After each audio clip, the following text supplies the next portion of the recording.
Why Jordan Peterson should not say yes to every interview or conversation. There is no denying that Professor Jordan Bent Peterson has become one of the most influential thinkers of the 21st century.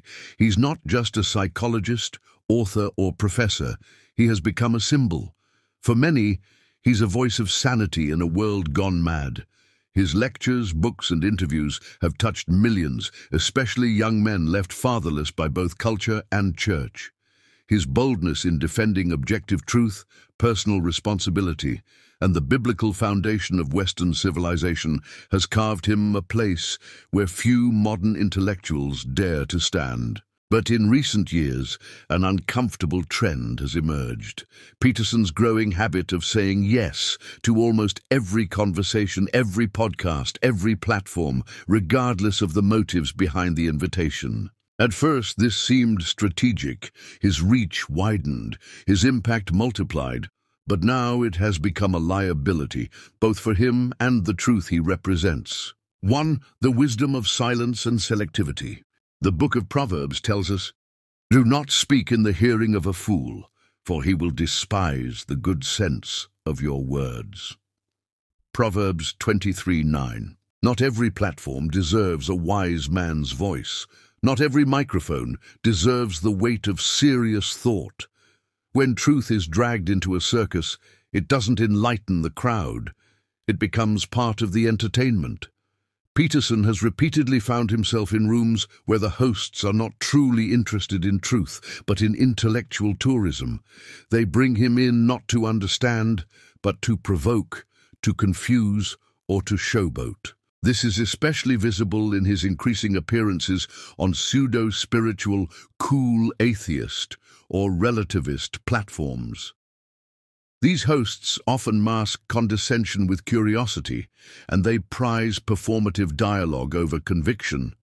Their goal isn't enlightenment, it's engagement metrics. And Peterson, in good faith, keeps showing up, assuming the good in people. But this is not always noble. Sometimes it's naive. 2. There's a line between exploration and profanation. When Peterson joins conversations where sacred things are discussed with irreverence, he inadvertently lends credibility to their mockery. Not because he mocks, but because he allows the sacred to be placed on the same table as speculative banter. Christ, Scripture, judgment, salvation, these are not abstract ideas to weigh like philosophical stones. These are eternal truths. Do not give what is holy to dogs, nor cast your pearls before swine, lest they trample them under their feet and turn and tear you in pieces. Matthew 7-6. This verse is not about people being pigs or dogs. It's about discernment. It's about knowing that some audiences are not ready to hear certain truths, and some platforms are not worthy of certain voices. When the sacred is thrown into the arena of those who scorn it, it's not received, it's ridiculed. Peterson's acceptance of every debate and discussion risks turning the sacred logos he so powerfully defends into a public spectacle. 3. The stage is spiritual, not just intellectual. What many overlook is that Peterson isn't just an academic figure anymore. He's not just the guy who stood up to compelled speech. He's become a spiritual lightning rod. Whether he knows it or not, his name is now tied to the Christian question, not just culturally, but eternally. People don't just ask, what does Jordan think about men? They ask, what does Jordan believe about God? And when he waffles, when he calls Jesus the ideal but avoids affirming the resurrection, it creates a spiritual vacuum. But even if we or an angel from heaven should preach to you a gospel contrary to the one we preach to you, let him be accursed. Galatians 1:8. This is no longer about opinion. This is about the clarity of the gospel. Peterson is walking a razor's edge between metaphor and reality. And in doing so, he runs the risk of confusing the millions who trust him as a bridge toward truth. He's admired by both Christians and skeptics, but at this stage, continued exposure to frivolous theological debate and unchallenged mockery begins to dilute that trust. 4. Influence requires boundaries. There's a myth that to be accessible is to be humble, that openness to all conversations is the mark of courage. But discernment is not cowardice, it's wisdom. Jesus himself did not answer every question he was asked. He walked away from debates. He remained silent before Herod. He rebuked the Pharisees who came with dishonest hearts.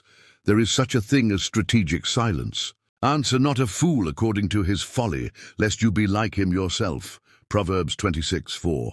Peterson, due to his intellectual reach, cannot afford to keep walking into interviews that diminish him, not by disagreeing with him, but by failing to honor the seriousness of the subjects he addresses. The resurrection of Christ is not a metaphor. The cross is not psychological symbolism.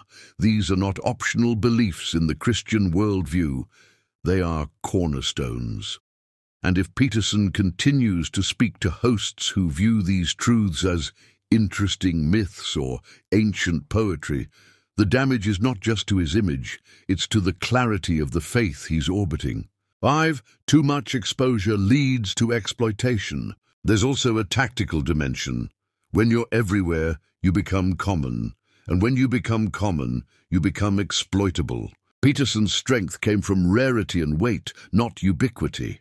Every time he was seen, it mattered. Now, some viewers are starting to feel overexposed to his voice, not because it's weak, but because it's being diluted by repetition on fruitless platforms. There is power in mystery. There is power in selective speech. The most effective voices in history were strategic, not accessible to all. Moses didn't go to every campfire. Paul didn't debate every street preacher. Jesus didn't travel to every town. They followed calling, not invitations. In my opinion, Jordan Peterson is not just a thinker. He is a threshold for many walking from atheism toward belief.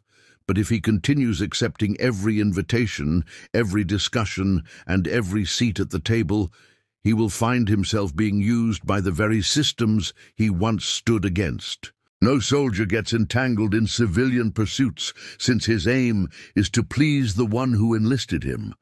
2 Timothy 2:4. His battle is not just intellectual, it is spiritual. And spiritual war demands discipline.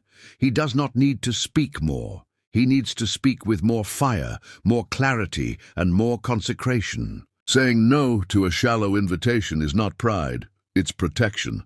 It's how one preserves the power of their calling. Peterson's voice is needed, but not everywhere, and not with everyone. The next phase of his journey requires depth, not diffusion.